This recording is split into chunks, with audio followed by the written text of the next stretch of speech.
Elders and broom. Got the shoes. Oh, they removed all the shoes from this zip line over here. I had to do my urban sociology project on the intersection of this neighborhood.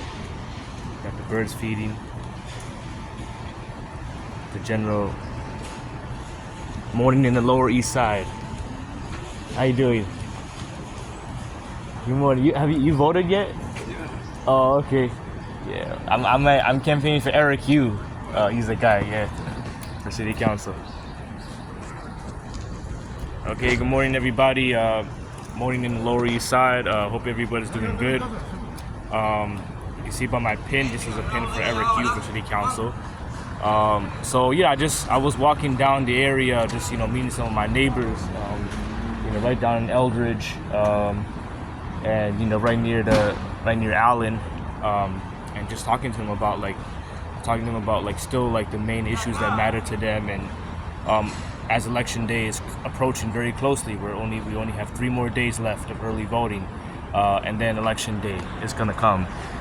This is the bodega that I've always been to all the time, since I was in high school, since I was young.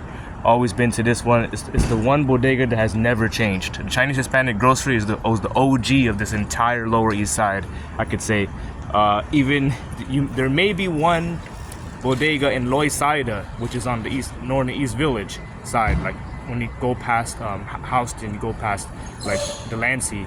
Maybe one bodega near there could match the OG character of this one, but overall things are not looking so good in our local neighborhood. The most important thing is the fact that there isn't a sense of maintenance. It's not being well maintained. How you doing? So one of my older friends from the neighborhood. He's one of the main advocates. But yeah, the most important thing is that the streets are not well maintained.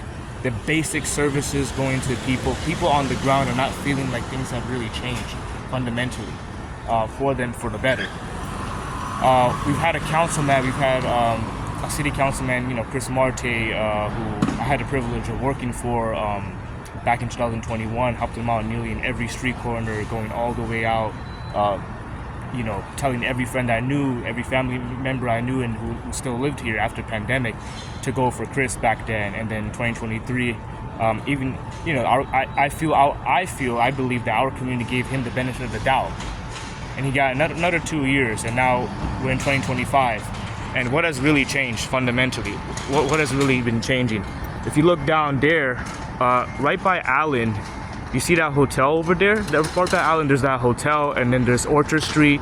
That block has now been used as, it's always being blocked off and cordoned off sometimes. And what happens is that it's part of an open streets initiative. The city's been doing this since the pandemic. And unfortunately, our councilman, Chris Marte, he hasn't really been challenging that. For the most part, locally here, things are not changing fundamentally because we don't really have a strong leader. We don't really have a strong city councilman who's speaking up, who's standing up all the time against the mayor, on all the issues that affect everyday people, ordinary people here. So that street is usually blocked off. That street over there is cordoned off. It's not the only example of this open streets initiative of the city of continuing outdoor dining, right? Which is actually really going to harm a lot. It harms more businesses than it helps. Certain businesses, certain nightclubs and places that are attracting people who are just not going to contribute to this local district. This local district is being hollowed out. And we really need a leader who's going to have common sense solutions. And so, I posted right here of my guy Eric Yu. He's going for city council, former Marine. So people can learn more about Eric Yu. Use the QR code for Eric Yu's campaign. And then have Dr. Calvin Sun. He's still on the ballot for Manhattan Borough President. So you can still vote for him. But yeah, we only have 3 more early voting days left. And then come election day on June 24th. So it's going to be very important. Every voice is going to count. So make sure you can vote by mail, vote in person. Voting in person is preferred. That way you get there quicker, get your ballot counted quicker, and you can really feel confident in your vote.